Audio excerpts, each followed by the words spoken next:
But first, on Tuesday, Dominic Perrottet became the youngest ever Premier of New South Wales.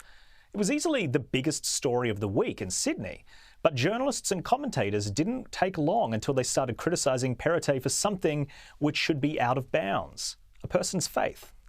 Perrottet is from the right side of the party. He's a conservative Catholic. The Premier is a father of 6 children, and he's also a man of deep faith. The state's current Treasurer, Dominic Perrottet, is favourite to become Liberal leader and therefore Premier. Concerned about his religious views, the fact that he holds particular, quite fundamentalist views. A father of 6 and a devout Catholic. And since entering Parliament in 2011, he's made plenty of controversial comments in his role as a spear carrier for the religious right. Some commentators believe those strong religious views will be a turn-off for many voters. It is a problem. It is a problem for women, LGBTQI people, and anyone of a different faith. So I'm concerned. I think a lot of women will be. Yes, at the ABC, Perrottet was a far-right, fundamentalist extremist because of his religion. Now, I'm not making the point that his religion shouldn't be discussed.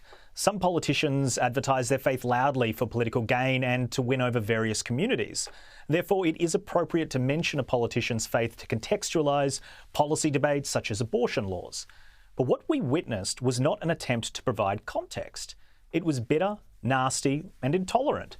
Instead of a passing reference to his faith, the ABC defined him solely by it and peppered it in a really negative light. If you did that to an Islamic leader, I promise you, human rights lawyers would be sending you a letter the very next day. And the hypocrisy of it all aside, if you had a one-on-one interview with the new Premier of New South Wales, would this be your first question? Joining me now is the new Premier. Mr Perrottet, congratulations on the new role. Thank you very much, Renita. You're a conservative Christian man with traditional views. What about all those people who don't share those views? How are you going to connect to them? So millions are in lockdown and people are dying every day of COVID. But you want to lead your interview with a loaded question that being a conservative or a Christian disconnects you from people. Honestly, it's just gross. And on the drum, ABC host Ellen Fanning also employed this divisive rhetoric.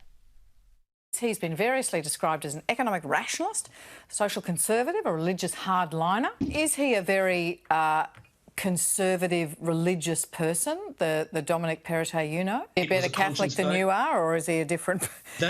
or is he an ultra-conservative? I mean, what's the difference?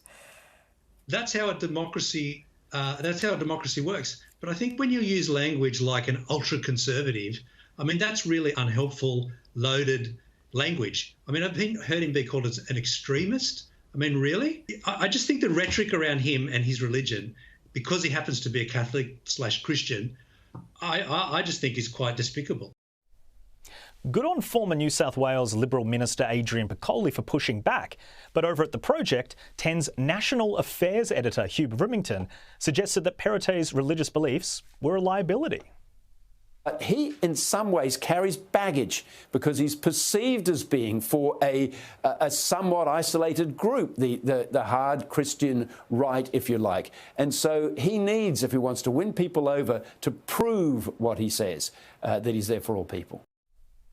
I didn't realise religious people were deemed extremists until proven otherwise. This guy is their National Affairs editor. Think about that for a second. So how did the Premier respond to all of this? I'm very proud of the fact that I have a strong Christian faith. Does that in any way take away my capacity to serve as Premier? Well, I don't think so. And I think it's a sad thing that some people do. But I think in the main, people right across our state believe in freedom of religion and freedom of the opportunity to serve in public life, regardless what your ethnic background is or what your religious values are. Well said. And what is New South Wales Labor doing while all this is happening? Thankfully, they are providing the much-needed voice of reason. Check out this interview on the ABC. Dominic Perrottet has been criticised in some quarters over the last couple of days over his Catholicism. In your view, does it really matter what faith he holds? It makes absolutely no difference. It's none of my business. People hold personal religious views, and I wouldn't comment on it at all under any circumstances. And what do you say to those trying to make a big deal out of it? Well, I'm not sure who's trying to make a big deal out of it. Certainly no one from the opposition is. That's right. Being Christian doesn't make you a conservative. And well done to opposition leader Chris Minns. He and his team could have scored some cheap points by joining the pylon, but New South Wales Labor defended their own competition. A rare and refreshing show of solidarity from across the political aisle. The ABC should take note. Now let's bring in the panel. I'm joined by media writer at The Australian, Sophie Ellsworth, and James Morrow, federal political editor at The Daily Telegraph. James, let's start with you. I know you'll have a lot to say about this. Should a premier or any politician be criticised for their religion?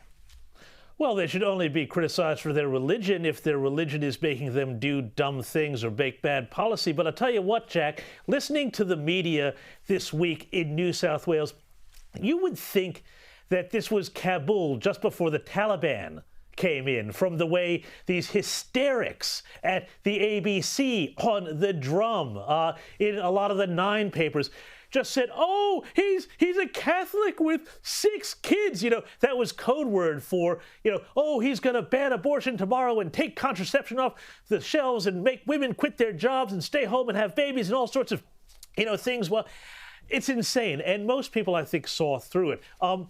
And I think good on Chris Minns, as you said, the Labor leader here, who is very, I think, very effective and the most effective Labor opposition leader we have in the country, for calling that out. But the media here, it's more than just this issue with Dom Perrottet. The media is, I think, widely just completely illiterate when it comes to topics of religion. They don't understand religion. They don't understand why people would be religious. They're sort of sympathetic to religions like Islam because they feel like, there's something sort of nice and multicultural and, oh, gorgeous, darling, about that. But they have no understanding of why somebody might be a Christian, how that might inform their lives. And that illiteracy plays into their coverage, not just of the new premier here, but it plays every time there is an issue where issues of religion and faith come up, and they reveal time and time again that they just don't get it. And this is a big problem, I think, because religion is one of the big things that drives an awful lot of people. There are people of faith across the country, whether they're, Christian, Catholic, Jewish, whatever. The idea that Dom Perrottet is some sort of, fundamentalist, which is a scare word that they use just to kind of make it seem like, he's really this sort of ooga booga kind of demon here. Well, it's wrong, it's unfair, and frankly, it's bigoted. Yeah, and Sophie, what do you make of it? James raises some really good points. There's this almost arrogant, this sneering, arrogant undertone to all the commentary that people who are religious are less intelligent or they're somewhat morally compromised. It's inappropriate. It's definitely a breach of the charter at the ABC. What did you make of the media coverage? Jack, I think it's appalling. I think this is cheap shots at the new premier because of his religious beliefs. And just because he has certain religious beliefs doesn't mean that they're going to shine through in every single policy that the Liberal Party in New South Wales roll out. I think the media has done themselves incredible disservice by this pile-on him, and good on the new Premier, Dominic Perrottet, for standing his ground and standing up for himself in this instance, because they're trying to take cheap shots at him to make out he's some far-right extremist with these crazy religious views that we should all frown upon. And I think people are not stupid. They can see through this nonsense. And I agree with James. Good on Chris Minns for backing him up here. We should see more of it. And the media who have done this should be looking at themselves in the mirror and questioning their journalism. I think it's really quite appalling. Yeah, we've got our political class who are trying to keep it cleaner than the media, than our taxpayer-funded media. When it's a strange state when you've got the politicians are just being courteous and respectful, and then it's the ABC that are crossing the lines, in my opinion.